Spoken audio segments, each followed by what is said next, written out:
बिस्मिल्लाहिर्रहमानिर्रहीम, अस्सलाम वालेकुम। मैं हूं मखदूम शहाबुद्दीन और आप देख रहे हैं पावर टॉक। नाज़रीन कराम, इस वक्त पाकिस्तान का सियासी मंजरनामा बहुत दिलचस्प हो चुका है। एक जानिब तो 190 मिलियन पाउंड केस में अपीलें सुनने का फैसला कर लिया है इस्लामाबाद हाई कोर्ट ने, लेकिन पाकिस्तान तहरीक इंसाफ इस फैसले से कुछ ज़्यादा मुतमईन नज़र नहीं आ रही। पाकिस्तान तहरीक इंसाफ के हुकूमत पर, निज़ाम पर, रियासत पर और अदलिया पर बहुत से एतराज़ात हैं, बहुत से गिले शिकवे हैं, लेकिन इस सब के बावजूद पाकिस्तान तहरीक इंसाफ अपने अंदरूनी इख्तलाफात को भी ठीक नहीं कर पा रही। एक जानिब अलीमा खान ने अब अडियाला जेल के बाहर तमाम पार्टी रहनुमाओं को पहुंचने का हुक्म दे दिया है, तो वहीं दूसरी जानिब पार्टी में इमरान खान की फैमिली के पार्टी मामलात में मुदाखलत जो है उसे लेकर मामला खराब हो रहा है। वहीं दूसरी जानिब पार्टी के व्हाट्सएप ग्रुप्स में, पार्टी की मीटिंग्स में सीनियर रहनुमाओं की आपस में तल कलामी भी बढ़ती जा रही है और यूं लग रहा है कि पाकिस्तान तहरीक इंसाफ में धड़ेबंदी, जो कि पहले से बात होती थी, लेकिन अब इस धड़ेबंदी की जो हंडिया है वो बीच चौराहे फूट रही है। इसी के दौरान अदालतों से क्या पीटीआई रिलीफ हासिल कर पाएगी? क्या मुलाकातों का सिलसिला दोबारा शुरू हो पाएगा? ये वो सवाल हैं जिनके जवाब ढूंढना बहुत ज़रूरी है। इसी सब पर बात करने के लिए प्रोग्राम में हमें ज्वाइन किया है रहनुमा पाकिस्तान मुस्लिम लीग नवाज साद वसीम साहब ने, और हमें ज्वाइन कर रहे हैं रहनुमा पाकिस्तान तहरीक इंसाफ बैरिस्टर शाहिद मसूद। आप दोनों का बहुत बहुत शुक्रिया। सबसे पहले बैरिस्टर साहब आपकी जानिब आऊँगा। पाकिस्तान तहरीक इंसाफ के बानी इमरान खान की सज़ा मुअत्तली की दरखास्तें गैर मौसर करार दी गई हैं। अपीलों पर समाअत जो है वो 7 मई तक मुलतवी हो चुकी है।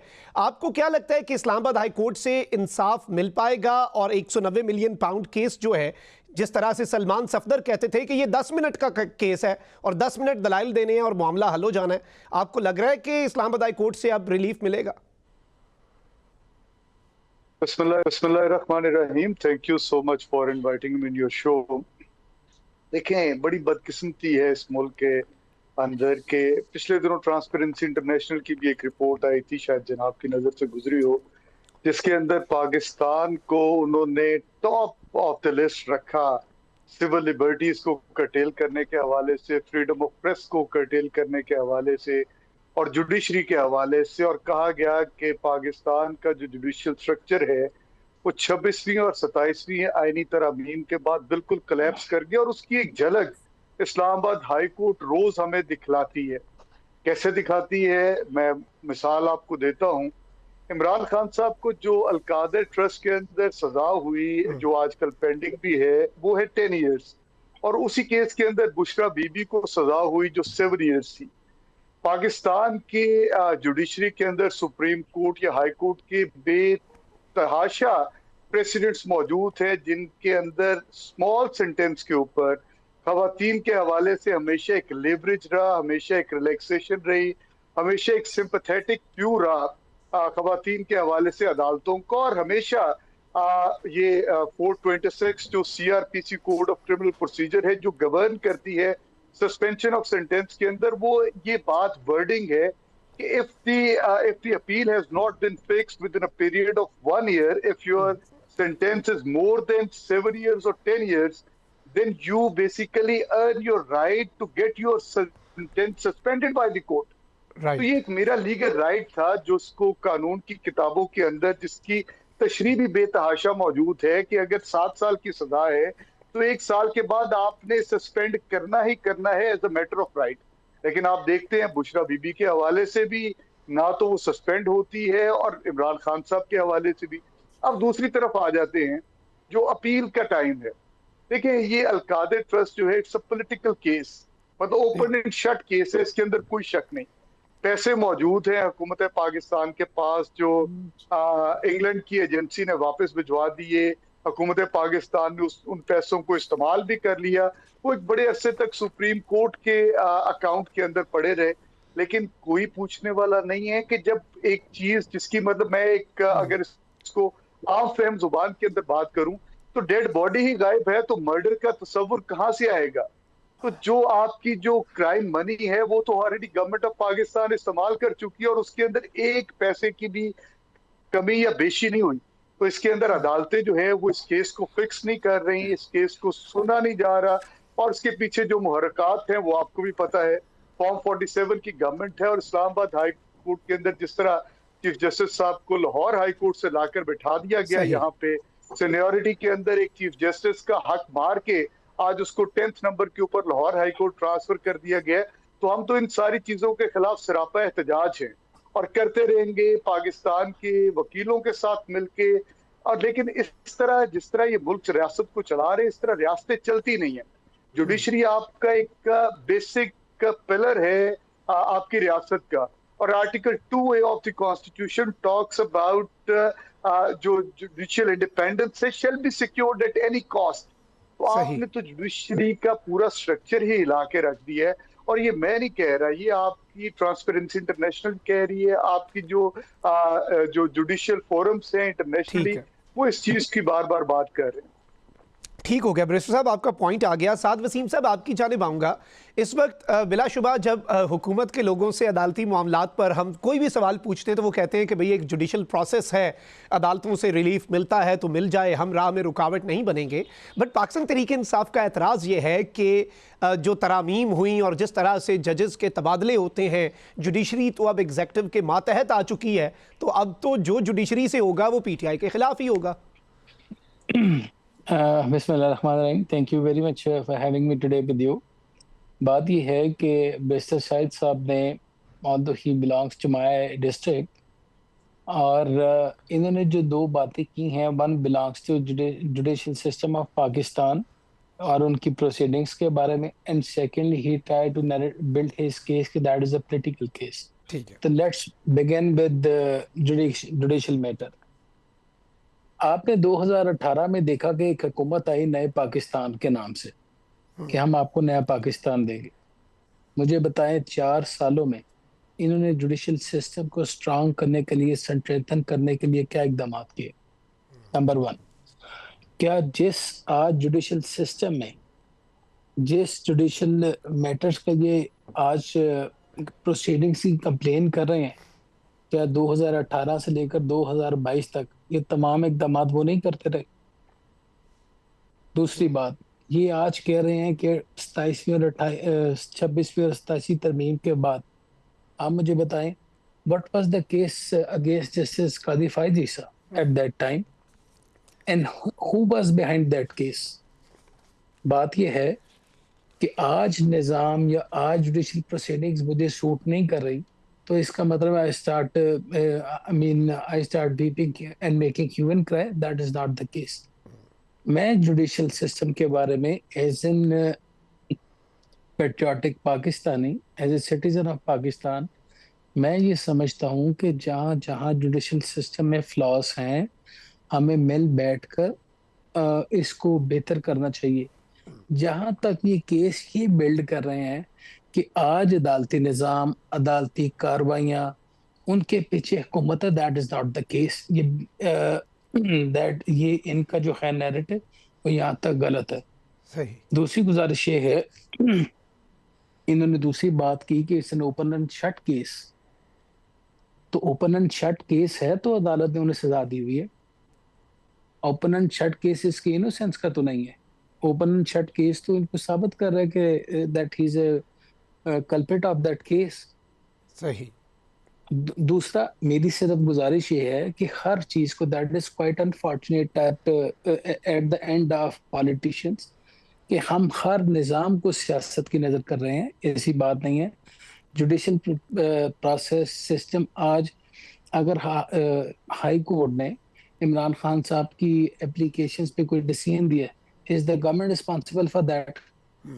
No way at all. अगर कोई लीगल मैटर कोई जस्टिफाइड वे से कोर्ट कोई डिसाइड करती है और उसके बाद ये हम पे डाल देते हैं। एक और बात, बैरिस्टर साहब मेरे भाई हैं, बड़े भाई हैं, मुझे बताएं जुडिशियल सिस्टम में और भी फ्लॉज होंगे। चले हम इसको एक ब्रॉडर स्पेक्ट्रम में देखते हैं 1 मिनट के लिए। सही।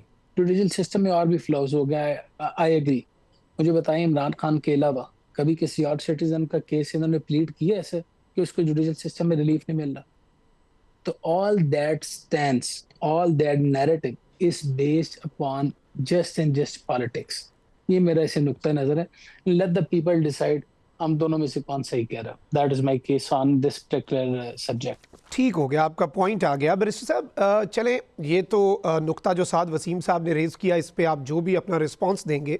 साथ एक और बड़ा अहम नुक्ता है, वो ये है कि पाकिस्तान तहरीक इंसाफ जो है वो निज़ाम की तरफ से, हुकूमत की तरफ से, जुडिशरी की तरफ से दबाए जाने का शिकवा करती है। लेकिन जब हम पाकिस्तान तहरीक इंसाफ को देखते हैं तो पाकिस्तान तहरीक इंसाफ के अंदर यूँ लगता है कि कुछ इख्तलाफात ज़्यादा ही हैं, हर जगह पर होते हैं, जमहूरियत में भी होते हैं, लेकिन इस तरह से बीच चौराहे वो इख्तलाफात नहीं आते। तो गवर्नमेंट के लिए तो बड़ी कंफर्टेबल सिचुएशन है ना कि पीटीआई आपस में लड़ रही है, स्ट्रीट मूवमेंट के दावे हो रहे हैं, कोई प्रेशर उन पर है नहीं, वो तो सुकून से अपनी हुकूमत करेंगे फिर। देखो Makhdoom sahab, Saad is like a younger brother to me, और मुझे बड़ा रिगार्ड है इसके ओपिनियन के हवाले से जो इसने व्यूज पेश किए। लेकिन गुजारिश ये, हकीकत कुछ इसके बरक्स है, और मैं अपने भाई से कहूंगा कि वो थोड़ी तारीख पे नजर दौड़ा के फिर बात करता तो मजा भी आता और हकाइक भी सामने आते।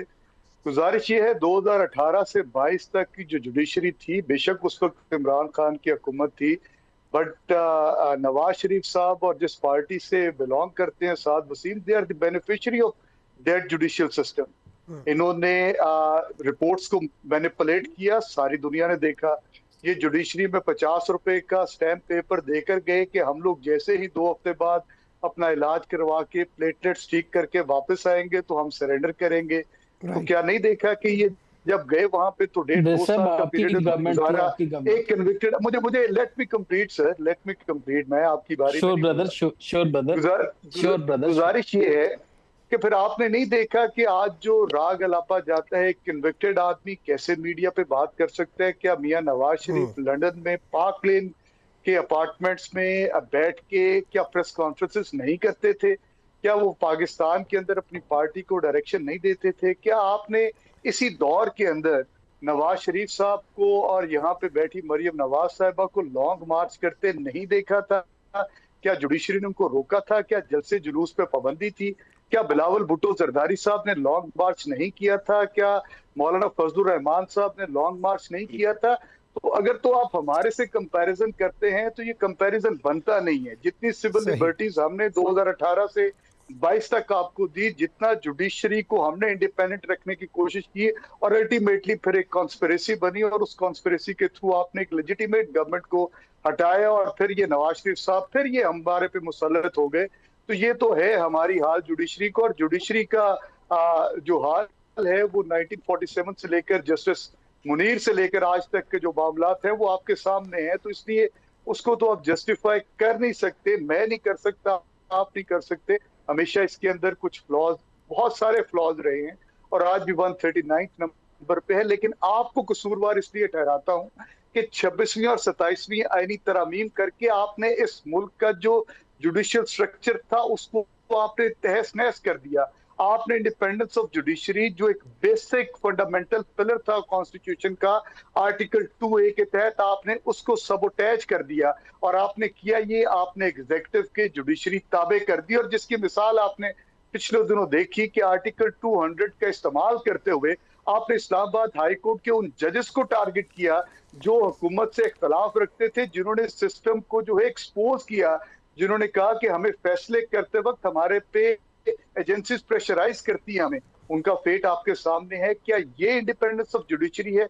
और जहां तक मेरे भाई ने ये बात की थी कि किसी और आदमी की बात क्यों नहीं करते, तो सर हमारे पास कोट लाखपत के अंदर सैकड़ों की तादाद के अंदर असीरान मौजूद है। हम शाह महमूद कुरैशी की बात करते हैं, हम एजाज चौधरी साहब जो आज भी हॉस्पिटल के अंदर हैं हम उनकी बात करते हैं, हम मियां महमूद रशीद साहब की बात करते हैं, हम उमर सरफराज चीमा की बात करते हैं, हम बैठे आपके मुस्तफाबाद आपकी पीटीआई के लोग है वहां पे बैठे डॉक्टर नफीस की बात करते हैं जो आज भी पाबंदे सलासिल है, जिसको FIA ने 4 दिन पहले उठाए आपकी कॉन्स्टिट्यूएंसी है। मैं आपको बता रहा हूँ, मेरे अपने ऊपर 11 केसेस हैं जिसके अंदर 780 है, जिनके अंदर बगावत है, जिसके अंदर गद्दारी है। यू नो मी पर्सनली, मेरे अंदर कौन सी बगावत का या बागी का एलिमेंट है। और सर दूसरी बात जो आपने सवाल किया था, मैं अब उसकी तरफ आऊंगा कि पाकिस्तान तहरीक इंसाफ के अंदर जो आपने इंतशार की बात की, unfortunately that is not the case. बिल्कुल कोई इख्तलाफ नहीं है। पार्टी इस वक्त मुश्किल वक्त के अंदर से गुजर रही है, मुश्किल हालात है, और मुश्किल हालात के अंदर परफॉर्मेंस देना मुश्किल होता है, जिसकी वजह से आज जब रियासती जबर के सामने पार्टी खड़ी होती है तो आप खुद अंदाजा लगा सकते हैं कि इतनी सारी सोबतों के बावजूद भी आज पाकिस्तान तहरीक-ए-इंसाफ इंटैक्ट है। आज केपीके के अंदर 92 मेंबर्स के साथ हुकूमत के अंदर मौजूद है। जब बाकी पार्टीज के ऊपर ये कड़ा वक्त आया था तो ये तो सिर्फ 17 सीटों वाली पार्टीज रह गई थी, और इनके अंदर किसी किस्म का इख्तलाफ राय तो छोड़े, इनके अंदर कोई बात करने के लिए तैयार नहीं होता था रियासती जबर के सामने। लेकिन आज पूरी पाकिस्तान तहरीक इंसाफ इंटैक्ट है, आज पूरी यूनाइटेड है। पाकिस्तान केपीके के अंदर उनकी हुकूमत है, बाकी 3 सूबों के अंदर हम लीडर ऑफ द ऑपोजिशन है, अपना किरदार अदा कर रहे हैं, मवस्सर अंदाज के अंदर कर रहे हैं, लोगों की आवाज बन रहे हैं। इस महंगाई जो खतरनाक किस्म की महंगाई है, जिसने आवाम की कमर तोड़ के रख दी है, उसके ऊपर बार बार बात कर रहे हैं। लेकिन हमें रियासती जबर का निशाना बनाया जाता है, हमें जलसा नहीं करने दिया जाता, हमें पुरअमन एहतजाज नहीं किया जाता, हमें जो कॉन्स्टिट्यूशनल गारंटीज हैं उनको एक्सरसाइज करने नहीं दिया जाता, जो बड़ा ही बाइस शर्मिंदगी है पाकिस्तान के लिए। ना सिर्फ इंटरनेशनली भी आज हमारा तशक्कुस जो है वो बिल्कुल तार तार होकर रह गया। बिल्कुल आपका पॉइंट आ गया बैरिस्टर साहब। साद वसीम साहब, जाहिर बात है पाकिस्तान तहरीक इंसाफ ये सारी इल्ज़ामात जो हैं ये गवर्नमेंट पे लगाती है, इंसानी हुकूक की खिलाफ वर्जियाँ और बाकी सब कुछ, और एहतजाज को दबाने की कोशिशें भी।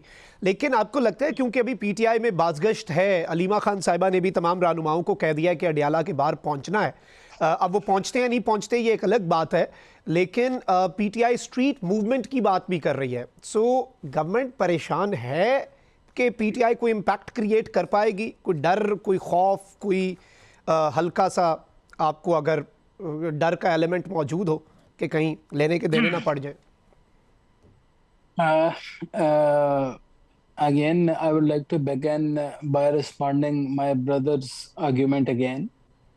इन्होंने सबसे पहला अगेन ही try to establish a case कि हम मतलब कि ये 17 मेंबर्स वाली गवर्नमेंट है।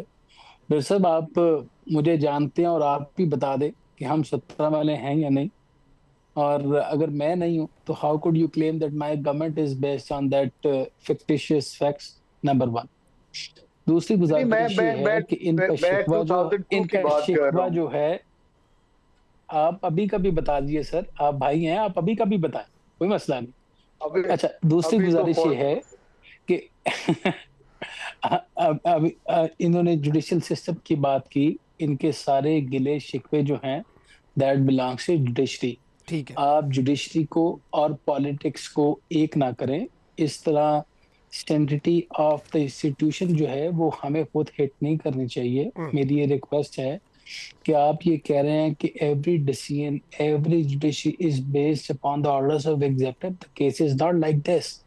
That is the dark side which we are plating. Right side is entirely different.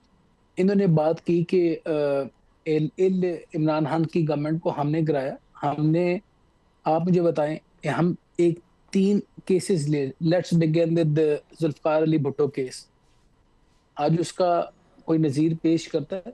मियां नवाज शरीफ की इस मुल्क को चलते पलते पुलते पाकिस्तान को 2016 में जिस केस पे डिस्क्वालीफाई किया गया, आज उसकी क्या हकीकत है मुझे आप बताएं।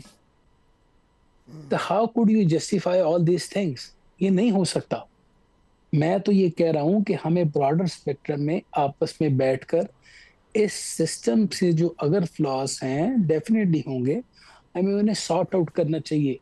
हमें थोड़ा सा डिफरेंस और इसको डिस्टिंग्विश करना चाहिए इस सारे मैटर को कि politics is something else and judicial system is something else.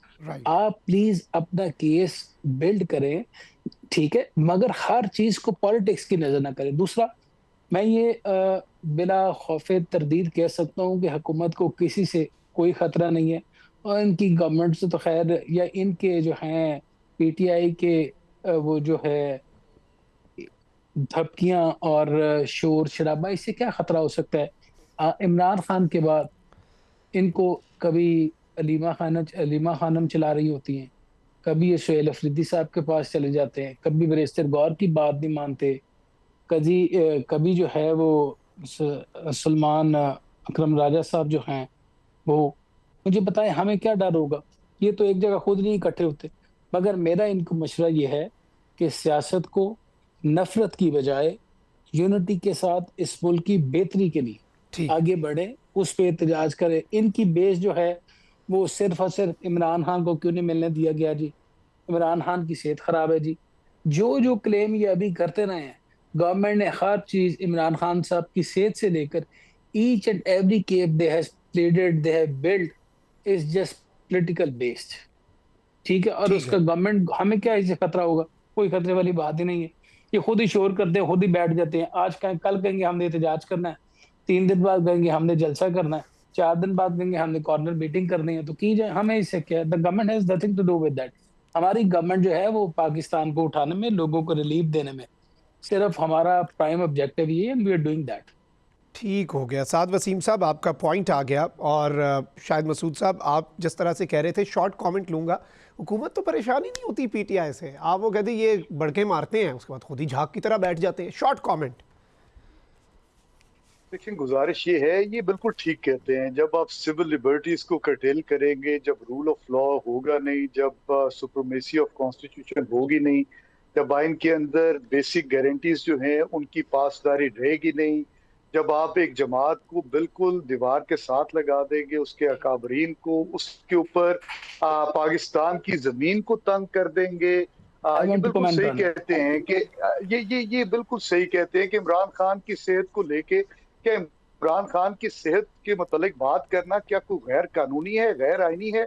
क्या आपके लीडर की सेहत के हवाले से कैबिनेट मीटिंग्स नहीं होती थी जब प्लेटलेट्स कम हुए थे? क्या उस वक्त आपको याद नहीं है कि उस वक्त की जो हेल्थ मिनिस्टर थी डॉक्टर यास्मीन राशिद साहिबा, वो खुद रोज कैबिनेट मीटिंग बुला के इस चीज को डिस्कस करती थी? क्या आप भूल गए हैं कि उन्हीं की सेहत को लेकर उस वक्त की हुकूमत वक्त ने, जो इमरान खान साहब की थी, उन्होंने उनको इंग्लैंड ट्रीटमेंट के लिए भेजा था?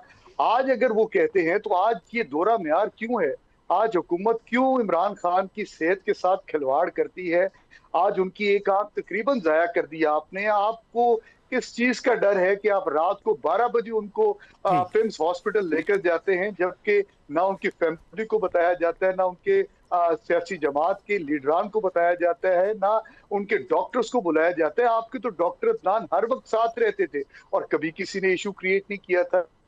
तो जब इस तरह के हालात होंगे, जब जुडिशरी आपकी, देखें मैं क्यों बार बार जुडिशरी की बात करता हूँ, देखिए आज तक ये जुडिशरी 90s की थी, 2000 की थी, 2010 के अंदर ये सारा चलता रहा, लेकिन कभी किसी ने कॉन्स्टिट्यूशन को बदलने की कोशिश नहीं की थी।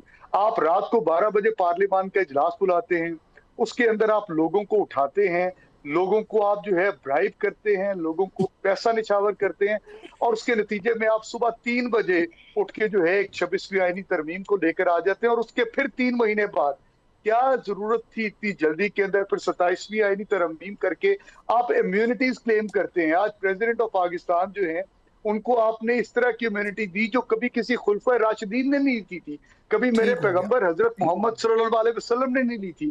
तो आपने तो आइन की नफी जो ऑब्जेक्टिव्स रेजोल्यूशन था, जिसके अंदर किसी किस्म की इम्यूनिटी क्लेम नहीं कर सकते, जिसके अंदर अकाउंटेबिलिटी का तस्वुर था, वो आपने सारी खत्म कर दी। तो आपको अब खतरा किस चीज से होगा? आप सही कहते हैं, आपको खतरा नहीं है। चले, वक्त कम है, वक्त कम है। बैरिस्टर साहब, आपका पॉइंट आगे जी। साथ साहब शॉर्ट कमेंट, जस्ट 10 सेकंड्स जी। बैरिस्टर साहब ने कितना अच्छा केस बिल्ड किया है। सिर्फ मैं इनसे एक सवाल पूछना चाहता हूँ कि मुझे ये बताएं, आपने खुलफाए राशिदीन की बात की, हर चीज, जब इमरान खान साहब की हुकूमत जारी थी, बैरिस्टर साहब मेरा आपसे सिर्फ एक ही सवाल है, तो चीफ ऑफ तब के जो आर्मी स्टाफ थे जनरल बाजवा साहब, उन्हें लाइफ टाइम एक्सटेंशन के लिए किसने कहा था? चले चले, ये पॉइंट आ गया। कुछ नहीं आई। नहीं, मेरी बात सुने, मेरी एक मिनट चले, मैं आपने सारा बिल्ड, आपने सारा केस मेरी एक चीज नहीं, तब तो आर्मी चीफ कौम का बाप होता था ना, अब नहीं है शायद। मुझे बताएं कि आपने जो अपना केस सारा बिल्ड किया, barrister allow me to say sir, मुझे allow me जी। साथ साहब का पॉइंट आ गया जी। बैरिस्टर साहब जी, प्लीज रिस्पॉन्ड कीजिएगा। मैं ये कहता हूँ, देखो, you are a politician, I am a politician, हमारे एक इंस्टीट्यूशन है जिसको हमने स्ट्रॉन्ग करना है। हमारे में बहुत सारी कमियां होंगी, जब हमारी हुकूमत थी बहुत सारी होंगी कमियां, हमने बहुत सारे गुनाह भी किए होंगे, लेकिन आज उन्हीं सर गुनाहों जब तक का, हम उन्हीं इकट्ठे गलतियों नहीं का बैठेंगे, खमियाजा जब तक हम इकट्ठे नहीं भुगत रहे बैठेंगे हैं। तो हम कैसे इस चीजों को सेटल करेंगे? मुझे मुकम्मल करने दीजिएगा। आज हम आपसे यही कह रहे हैं कि जो कमियां या कुताहियां हमारे दौर के अंदर रह गई, आप खुदारा वो ना करें, आप उस साइड पे ये ना तो एक जाएं। बड़ी पॉजिटिव हमारा बात है। इदारा वैसे है, साद आए साहब हम ये टेबल साद साहब ये तो बड़ी बैठते हैं, पॉजिटिव बात आपने- की है बैरिस्टर साहब ने। देखें I गलतियों को welcome सीख their के आगे thought. बढ़ना, I और वो आपको welcome कह रहे हैं वो वाली their- गलतियां I ना welcome करें जो their हमने thought. की। जी, आप दोनों के पॉइंट्स आ गए। बहुत बहुत शुक्रिया। साद वसीम साहब और बैरिस्टर शाहिद मसूद साहब हमारे साथ मौजूद थे। नाज़रीन इकराम, यहाँ पे वक्त हुआ एक ब्रेक का। ब्रेक के बाद गुफ्तगू होगी मिडल ईस्ट की सिचुएशन पे। स्टे विद अस।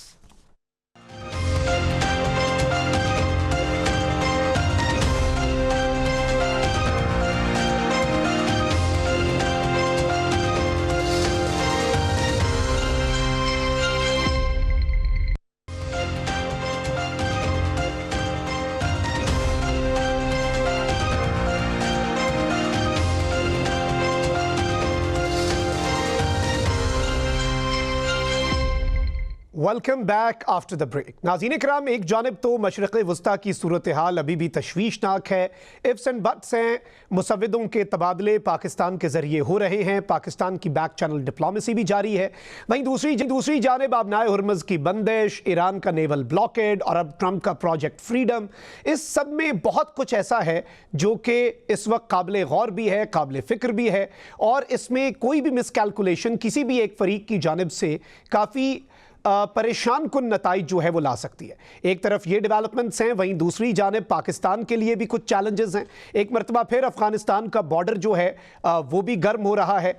हम मार्का हक और ऑपरेशन बुनियानुम मरसूस को कमेमोरेट कर रहे हैं, और भारत जो कि इस हजीमत को इस वक्त शायद हजम नहीं कर पा रहा, यूं लग रहा है कि एक 2 फ्रंट वॉर भी पाकिस्तान पे मुसल्लत कर सकता है। इन दोनों चीज़ों पर बात करेंगे। प्रोग्राम में हमें ज्वाइन कर रहे हैं तज्जियाकार इरफान गौरी साहब, और मौजूद हैं दिफाई तज्जियाकार ब्रिगेडियर रिटायर्ड नादिर मीर साहब। आप दोनों का बहुत बहुत शुक्रिया। सबसे पहले मिडिल ईस्ट की बात कर लेते हैं। इरफान गौरी साहब, अभी कुछ लेटेस्ट डेवलपमेंट्स हुई हैं। अमेरिका का प्रोजेक्ट फ्रीडम जो शुरू हो रहा है, इसी दौरान ईरान के स्टेट मीडिया ने कहा है कि हमने 2 मिसाइल दागे हैं अमरीकी वॉरशिप पर। सेंटकॉम ने तरदीद कर दी है कि हमें कोई मिसाइल नहीं लगे। डू यू थिंक कि this is a dangerous escalation? बहुत शुक्रिया जी आपका। इसमें एक बात तो ये समझने की है कि जब हम स्टेटमेंट्स को देख रहे होते हैं तो उसको जब थोड़ा सा आप इसको थोड़ा मज़ीद क्लोजली देखेंगे तो ईरान ने ये क्लेम किया, और ईरान की भी ईरानियन नेवी ने ये क्लेम किया कि ये जो हमने मिसाइल मारे हैं, और सेंटकॉम ने ये कहा कि हमें हिट नहीं हुआ। तो बेसिकली लग ये रहा है कि वो वार्निंग शॉट्स जो हैं वो मारे गए हैं, लेकिन वो उन्होंने प्रॉपरली उसको हिट नहीं किया, क्योंकि शायद ईरानियन ये नहीं चाह रहे, जैसे हम पहले भी देख रहे हैं कि वो नहीं चाह रहे कि वो ब्लेम उनके आए एस्केलेशन के लिए। तो आई थिंक कि दिस इज़ द रीज़न कि वो दोनों साइड्स की जब आप स्टेटमेंट्स देखते हैं, सेंटकॉम की भी देखें और ईरानियन नेवी साइड की भी, तो दोनों अपनी जगह पे ठीक नज़र आ रही हैं। तो दिस इज़ द सिचुएशन जी। ठीक हो गया। अच्छा नादिर मीर साहब, आपकी जानिब आऊँगा। इस वक्त आपको क्या लगता है कि चूँकि कुछ मुसव्विदों का तबादला भी हुआ है, बहुत सी चीज़ों पे डाइवर्जेंस तो है, लेकिन इसके बावजूद पुरुमीद नज़र आ रहे हैं बहुत से तज्जियाकार भी। वॉल स्ट्रीट जर्नल ने भी कहा है कि there could be a second round, क्योंकि दोनों साइड्स ऑफ रैंप तो चाहती हैं। तो आप इस वक्त जो लेटेस्ट सिचुएशन है उसे किस तरह से एनालाइज करते हैं? इस वक्त जो pragmatically speaking जो ग्राउंड सिचुएशन है in the Iran US war, उसको मैंने डिफाइन किया उसको personally as no war no peace. इस वक्त पहले तो क्लैरिटी होनी चाहिए कि इसको सिचुएशन क्या है एज ऑफ नाउ, नॉट कि हमारे दिमाग में क्या है या हमारे ख्यालात में क्या है या हम क्या चाहते हैं, वो बात की बातें हैं। What is it on ground, मतलब रियलिटी क्या है? रियलिटी ये है कि it is no war no peace. ये बीच में धमकियां दे देना, स्टेटमेंट पास कर देना, कोई पोस्टरिंग कर लेना, इवन मिसाइल फायर कर लेना, कपल ऑफ देम, या कोई small actions, this is all within the realm of no war no peace. इसकी और भी बड़ी मिसालें रही हैं फॉर ईयर्स। इसराइल और इजिप्ट के दरमियान, अरब्स के दरमियान ये रहा है। It has been in many other places. वो फिर लंबी तारीख है, उसको मैं नहीं दोहराता, मिलिट्री हिस्ट्री है। सादा जबान में इस वक्त जंग नहीं हो रही, लेकिन अमन भी नहीं हुआ, ये है। विच मीन्स वर्ड इसकी इम्प्लीकेशन क्या है, मतलब इसका मतलब क्या है? इसका मतलब ये है कि जंग भी हो सकती है, ऑल्दो बोथ पार्टीज, आपने सही कहा है और मैं तो काफी पहले दिन से ही कह रहा हूँ, बोथ पार्टीज, यानी पार्टी से मतलब Iran on one side and United states on the other side, अब अभी इसकी बात कर रहा हूँ, और भी पार्टीज है इसमें, but I am talking about these two, Iran and US. Of ramp चाहती हैं, वॉर से एग्जिट स्ट्रेटजी चाहती हैं, दोनों चाहती हैं। ये जो बातें हैं ना, पाकिस्तान में तो बहुत खुशफहमी में लोग रहते हैं जी, ये जीत गया वो हार गया। आपने नेशनल लेवल पे देखनी होती है ना, overall, not the tactical picture या जो छोटी छोटी बातें। असल चीज क्या है, ईरान को जंग सूट करती है, ओवरऑल जंग इसको बिल्कुल नहीं सूट करती है। अमेरिका को सूट करती है, इस वक्त बिल्कुल नहीं करती, दोनों को सूट नहीं करती। अगर कर रही होती तो इस वक्त जंग चल रही होती। आज जितनी मर्जी तकरीरें कर लेते, जितने मर्जी सीरीना में डिनर होस्ट कर लेते, they would not be coming here for piece talk, फिर ये जंग ही होती। मतलब सिंपल लॉजिक है, प्रूफ है उसका। So this is this number one. सो अब पाकिस्तान क्या कर रहा है सबको पता है, ईरान ने भी कहा है, अमेरिका ने भी कहा, which is good news for us that you know even today only mediator acceptable to both and effectively doing its more than its job. It's not just a venue or a postman खबरें दे रहा है इधर उधर, ऐसे नहीं है। पूरी उसके अंदर जो भी कर सकता है to its best efforts। और मैंने आपको पता है पहले भी कहा था, इसमें डिप्लोमेसी भी है, इसमें जियोपॉलिटिक्स भी है ना। जब तक चीज को जियोपॉलिटिक्स होल्ड करती है, डिप्लोमेसी तो पाकिस्तान की एक्सेलेंट है। ये मैंने आपको भी आर्टिकल भेजा था, बाकी दुनिया को भी। तो it is geopolitics which is being sorted out, जिसके हल निकाले जा रहे हैं। ओके, ये हो गई बात। अब हमारा इस पे अगली बात क्या है कि देखिए स्टेज बाय चले ना, सीज फायर हो गया, उसके बाद टॉक्स हुई। यहाँ बहुत से ख्याल था कि जो 21 घंटे की टॉक्स हुई उसमें एग्रीमेंट हो जाएगा। मैंने तब भी कहा था कि नहीं होगा, और तब आपको आर्टिकल, बाकी दुनिया को भी आर्टिकल इस बात पे लिखा था। अब असल चीज क्या है, उसके बाद सीज फायर की एक्सटेंशन हो गई, एक्सटेंडेड सीज फायर है ना। अब हमारा एम क्या होना चाहिए, ये मैं आपको अपना व्यू दे रहा हूं। मैं किसी, I am not giving anybody else's view, I am giving my personal view. I have a virtual think tank to give our own views and we give it very independently, national and global level पे भी, on everything, even Greenland, even Russia Ukraine war पे भी पूछ सकते हैं, कोई दुनिया का सब्जेक्ट पूछ, वॉर के अलावा पूछ सकते। वो क्या है, हमारा एम होना चाहिए वॉर टर्मिनेशन। यहाँ लोग बात कर रहे हैं पीस की, वो मैं हुकूमत को भी कहता रहा हूँ, स्टेट को भी ये गलत है ख्याल। Peace is something else, peace is absence of conflict. भाई कॉन्फ्लिक्ट नहीं खत्म हो जाएगी ना, उसमें बहुत सारे और भी पार्टीज हैं, स्पॉयलर्स भी हैं, इश्यूज भी बहुत सारे कॉम्प्लिकेटेड है, बहुत लंबी कहानी है, वो बाद में आएगी मे बी। लेकिन सबसे पहले आप वॉर टर्मिनेशन करा दें ताकि जंग का मजीद खतरा ना हो। ये हो सकता है क्योंकि वो दोनों, आप सब कह रहे हैं, मैं भी कह रहा हूँ, आप भी कह रहे हैं कि वो दोनों ऑफ रैम्प चाहते हैं, तो ऑफ रैम्प चाहते हैं तो पहले लेवल पे cease fire, second extended cease fire, third war termination. ये भी एग्रीमेंट हो जाए ना कि जंग नहीं करनी, अब हम पीस टॉक से करेंगे, क्योंकि peace talks can go on for let's say quite some time, लंबी चल सकती है। उसमें फिर within this framework Hormuz खुल जाए, लोगों की, दुनिया की इकोनॉमी इफेक्ट हो रही है, शामिल आपके सारा वो ग्लोबल इफेक्ट आ रहा है, उसको रिड्यूस कर देना, मैं उसकी बात कर रहा हूं, तो उस पीस टॉक्स की तरफ वो काम चलता रहेगा। ये है, तो ये सिचुएशन है। मेरा व्यू ये है कि ये इंशाल्लाह it should not go towards war escalation. अगरचे अच्छा ये भी सुन ले कि ये क्यों अभी इधर है, बोथ साइड्स, एंड उसमें तीसरी साइड को भी डालें तो इसी तरह second side call Israel which is with US actually, वो अपने हाथ में वॉर ऑप्शन ओपन रखना चाहते हैं। क्योंकि मैंने पहले दिन कहा था, आर्टिकल में लिखा था, 10 साल पहले लिखा था, आपको भी बताया, दुनिया को भी बताया कि न्यूक्लियर पे अगर ईरान आगे जाएगा तो फिर there will be another conflict, agreement और नो एग्रीमेंट। ये आप मेरा नाम लेके कोट कर दे, क्योंकि बेसिक लड़ाई न्यूक्लियर के ऊपर है, because the nuclear affects the status को और the balance in middle east, and middle east का बैलेंस इफेक्ट होता है तो ग्लोबल बैलेंस भी इफेक्ट होता है ना। वो फिर पूरी जिस दिन जियोपॉलिटिक्स डिस्कस करनी है ग्लोबल, तो मुझसे डिस्कस करें, यूरोप भी इफेक्ट होता है, बाकी और दुनिया चीजें इफेक्ट हो जाती है वगैरह वगैरह। ये है सूरत हाल इस वक्त। ठीक हो गया। इरफान गौरी साहब, इस वक्त जिस तरह से ब्रिगेड साहब भी कह रहे थे कि जाहिर बात है कि वॉर टर्मिनेशन भी ज़रूरी है, पीस टॉक्स भी, अल्टीमेटली दोनों साइड्स ऑफ रैम्प चाहती हैं, दोनों लड़ना नहीं चाहते, ये तो एस्टैब्लिश्ड फैक्ट है, इसीलिए बातचीत भी जारी है। बयानबाजी एक अलग बात है, डोमेस्टिक ऑडियंसेस भी हैं दोनों की, उनके लिए भी कुछ तो उन्हें भी फीड करना है। लेकिन ultimately if we go towards a peace deal और एक ऐसा मुआहिदा जो दोनों के लिए काबिल कबूल हो, विन विन सिचुएशन हो, आपको क्या लगता है कि उसमें दोनों साइड्स किस लेवल पे जाके एक दूसरे को कंसेशंस दे सकते हैं? देखिए, इसमें एक तो ये समझने की बात है, जैसे मीर साहब ने भी जिक्र किया कि हमें, क्योंकि हम मीडिया में जो है ना, हम ज़्यादा फोकस कर रहे होते हैं, इवेंट फोकस कर रहे होते हैं, तो ये जो इस तरह की जो कन्फ्लिक्ट होते हैं इसमें और फिर नेगोशिएशंस होती हैं, इट्स अ लॉन्ग प्रोसेस। तो वो प्रोसेस ज़ाहिर है कि वो टाइम भी लेगा, और उस प्रोसेस के अंदर दोनों साइड्स की जो हैं वो अपने अपने ज़ाहिर है उनके मफादात भी हैं, उनके अपने अपना पॉइंट ऑफ व्यू भी है। और इसमें कोई शक नहीं है कि इसको अगर आप ये देखें कि इस वक्त जो सिचुएशन है, इसको हम सीज़ फायर कर रहे हैं, ये बेसिकली इट्स अ पॉज।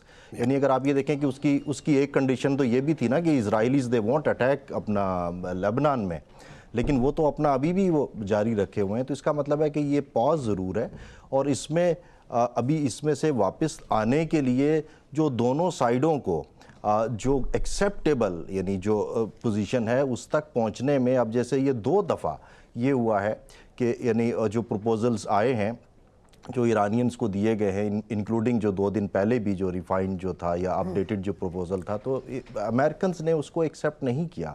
तो इसका मतलब ये लग रहा है कि अभी भी जो कोर इश्यूज़ हैं जिनके ऊपर नंबर 1 तो वही है कि स्ट्रेट ऑफ हॉर्मुज़ को खोल दें, यानी वो तो दैट्स ठीक है, ये तो पहली कंडीशन है। नंबर 2 जो ईरानियंस ये चाह रहे हैं कि फिर ये जो गारंटीज़ होनी चाहिए कि और वो गारंटीज़ जो है वो किसी ऐसे इदारों के, may be from the UN आए या जो बड़ी ताकतें हैं उनकी तरफ से होनी चाहिए कि ईरान के ऊपर फिर अटैक नहीं होगा। और नंबर 3 जो मेन जो इशू है वो दैट इज़ वो जो न्यूक्लियर, जिसका ब्रिगेड साहब ने भी जिक्र किया। अब यही 3 इश्यूज़ हैं, क्योंकि अब जो ईरानी जो अमेरिकन का पहले कहना था जी कि रजीम चेंज और ये वो चीज़ों से अब वो निकल गए हैं। वो जो उनकी कैलकुलेशन या मिस कैलकुलेशन थी ऑन बिहाफ ऑफ जो इजराइलीज़, अब उससे वो निकल गए हैं। तो अब ऐसी सूरत में अब लग ये रहा है कि, और ये जो आज का भी इकदाम आप ये देखें कि एक तरफ वो ऑपरेशन जिसका वो नाम ऑपरेशन फ्रीडम की बात कर रहे हैं, जिसके तहत नज़र ये आ रहा था कि शायद उनके जो वॉरशिप्स हैं वो एस्कॉर्ट करेंगे, लेकिन ऐसी सिचुएशन नज़र नहीं आ रही है कि वो नहीं कर रहे। लेकिन उसके साथ साथ एक ऑलिव ब्रांच भी है कि जिसमें आज पाकिस्तान के ज़रिए उन्होंने जो शिप किया हुआ था कैप्चर और उसका क्रू वो वापस भी कर दिया। तो इसका मतलब है कि ये साइमल्टेनियसली ये दोनों जो है ना वो चीज़ें वो चल रही हैं। बिल्कुल, आपका पॉइंट आ गया। अच्छा, गुफ्तगू के सिलसिले को यहीं से आगे बढ़ाएंगे। यहाँ पे वक्त हुआ है एक ब्रेक का, हमारे साथ रहिए।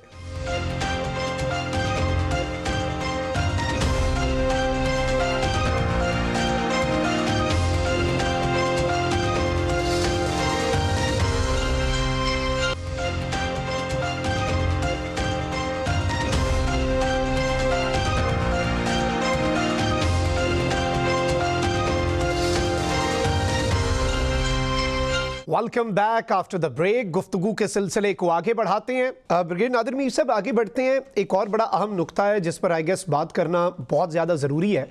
इस वक्त हमने देखा कि पिछले साल जब पाकिस्तान मार्का हक जीता और भारत के साथ जो हुआ इंटरनेशनली, उसके बाद पिछले 365 दिन पाकिस्तान की कामयाबी के दिन थे, इंडिया के आइसोलेशन में जाने के दिन थे। तो उस मार्का हक के बाद से ही इंडिया ने TTP BLA को भी एक्टिव कर दिया। तालिबानी रिजीम जो है वो भी एक्टिव हो गई, खुल के सामने आ गए, पहले ज़रा पीछे रह के थे। और अभी हमारा ऑपरेशन गज़ब-उल हक तो जारी है, लेकिन इंडिया की तरफ भी कुछ ऐसी मूवमेंट्स देखी जा रही हैं। अफगान बॉर्डर फिर से पिछले 5-6 दिन में हमने देखा, while we are about to commemorate Marka Haq, Afghan border भी एक्टिव हो रहा है, TTP BLA भी एक्टिव हो रहे हैं, तालिबानी रिजीम भी कार्रवाइयाँ कर रहे हैं। तो किस तरह से देखते हैं इस वक्त पाकिस्तान के सिनेरियो को? चले, मिडल ईस्ट तो डिस्कस हो रहा है। Makhdoom, I compliment you for focusing on the Pakistan national security scenario, क्योंकि at the end of the day हमारे लिए सबसे इंपॉर्टेंट ये है। बाकी दुनिया में जो भी हो, हमारे लिए तो पाकिस्तान है ना, जिसकी सलामती और हम सब की उसमें प्रायोरिटी रखती है।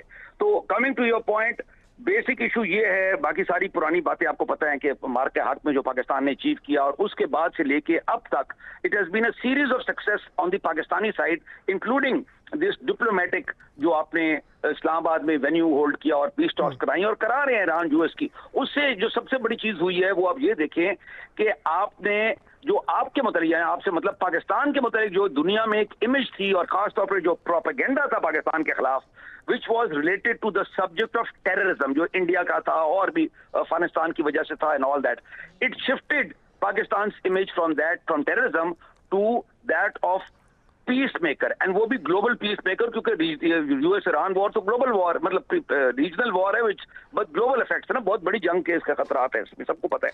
तो आपका पीस मेकर इमेज, तो अब ये तो इंडिया बर्दाश्त नहीं ना कर सकता कि वो इंडिया, और उसके अंदर आप लाइमलाइट में हैं और इंडिया तो so called global power, rising power, क्या नाम था, ग्रेटर इंडिया, विश्व गुरु भी कहते थे, वो विश्व गुरु, वो जितने भी नाम ले रहे हैं वो तो you know if they go like this तो it goes in the dustbin of history. तो ये तो नहीं ना वो बर्दाश्त कर सकते वो, मतलब कि वो उनके लिए तो इट इज नॉट, ये जो पाकिस्तान में गलत फहमी होती है जी सिर्फ उनकी इलेक्शन की रिक्वायरमेंट है, उनका वो है, ऐसे नहीं है। India has a geopolitical, there is tens of millions of Indians जो एक्चुअली बिलीव करते हैं, राइटली तो नहीं रॉन्गली, बट कि वो ग्रेट पावर ग्लोबल पावर बनना है उन्होंने। तो पहली रुकावट उनके बनने में पाकिस्तान है ना रास्ते में, तो पाकिस्तान चाइना से तो लड़ नहीं सकते, अमेरिका तो बहुत दूर है और ताकतवर भी अभी तक कमजोर हुआ है लेकिन फिर भी काफी ताकतवर है इंडिया के लिए, तो उन्हें लड़ना किससे है? लड़ना तो पाकिस्तान से ही है। अब इसकी आप प्रैक्टिकल देखें ना, अभी वो R-37 ले रहे हैं रशिया से, जो MiG-31 के लिए मिसाइल है, BVR। बेसिकली लास्ट टाइम जो उनके साथ पाकिस्तान एयरफोर्स उनको सबसे बड़ा हॉन्ट करती है ना, उसको न्यूट्रलाइज करने या कॉम्पनसेट अपनी इंफेरिटी को करने के लिए उसके मैच पे सिर्फ PL-70, मतलब just to give you a few indicators, PL-17 Chinese and American AM-174 world's longest missiles है उसके मुकाबले के, वो क्यों ले रहे हैं? और अपना Su-30 को अपग्रेड कर रहे हैं, S-400 की बैटरीज ले रहे हैं, $100 बिलियन का डिफेंस बजट है। लड़ना कैसे है? लड़ना तो पाकिस्तान से Su-57 लेने की अब लेटेस्ट है। तो मैं ये कह रहा हूँ कि ये तैयारी उनकी है पूरी और कर रहे हैं, उसमें थोड़ा टाइम लगता है ना, क्योंकि वेपन इंडक्शन में और वो गलतियों को मिस्टेक करने को, प्रॉब्लम्स को ओवरकम करने में। इन द मीनवेल जो आपने बहुत अच्छा बताया, उन्होंने अफगान फ्रंट पूरा एक्टिवेट किया है as of today, right now, इस वक्त जो हम बोल रहे हैं, आपके स्पिन बल्दक और अक्रॉस कंधार से साउथ पे अफगान आर्मर और मैकेनाइज्ड व्हीकल जो भी उनके पास है वो इकट्ठी कर रहे हैं यहाँ पे। तो ये दहशतगर्दी तो नहीं है ना, ये तो दूसरे महाज की जंग है ना, मतलब collusive threat against you, two front war आप कराना चाहते हैं, चाहे वो हाफ फ्रंट हो अफगानिस्तान का, क्वार्टर फ्रंट हो, बहरहाल आपकी तवज्जो या फोर्स जो है उसको तो पिन डाउन कर सकते हैं ना वहाँ, बजाय कि वो फौजें सारी आके इंडिया के फ्रंट पे लगे। तो मैं ये कह रहा हूं कि Pakistan has to be ready. तो आपने दो काम करने हैं, एक तरफ तो पाकिस्तानीज ने, हम सब ने मार के हक और सब कुछ जो हमने किया पिछले साल, बाकी भी पूरा 4 डे वॉर जो विक्ट्री टू पाकिस्तान आर्टिकल लिखा था इसी में मैंने, वो हमने सेलिब्रेट करना है।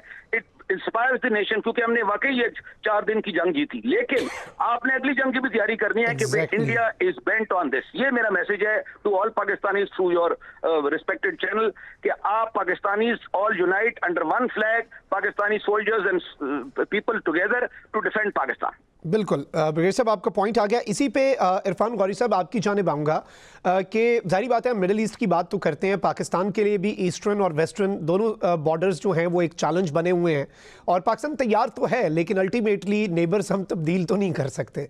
और एक तरफ इंडिया है और इंडिया भी पिछले 1 साल में 1-2 दफ़ा उसने कोशिश की थ्रेशोल्ड एक्सरसाइजेस करके, कभी सरक्रीक के एरिया के हवाले से राजनाथ ने बातें करके, तो इंडिया की साइड पे भी एक एक्टिव और अब दूसरी साइड पे भी एक एक्टिव बॉर्डर है। How do you see this? देखिए, इसमें तो कोई शक नहीं है कि हमें हमेशा विजिलेंट होने की ज़रूरत है, और स्पेशली जब से ये बीजेपी आई है तो वो जो उनका एक एजेंडा नज़र आता है और जो उनकी सर्वाइवल नज़र आती है वो इसी तरह की चीज़ों में है।